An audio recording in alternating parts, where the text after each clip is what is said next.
Sa ilo kita sa balita sa luwas ang pungsod nagmando ng French authorities sa complete evacuation sa Caferet Peninsula bangod man sa wildfire. Mayara sa mga evacuation boats nga gin-operate agud magbulig sa pag-rescue sa mga tawo nagikan man sa popular tourist destination. Nag-operate man ang mga sakayan sa tatlo ka puerto sa peninsula nga nahamtang sa 70 km west and southwest sa southwestern na France.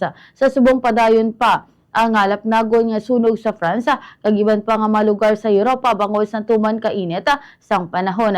Sa Caferet sa France, 40,000 katawo ang gin-evacuate halin man sa ila sini nga mga puluyan. Suno sa mga opisyal, naglaptag gilayon ang kalayo kag nasunog ang 53 ka mabalay sa isa ka campsite. May isa pa gid ka sunog malapit sa Vicarosa sa diin 23 o 23,000 katawo man ang nag-evacuate. Nagpadala man o kung nagpadala na sa aeroplano kag helikopter iban pa nga mga pungsod sa Europa agud magbulig sa pagpatay sa nasambit nga sunog.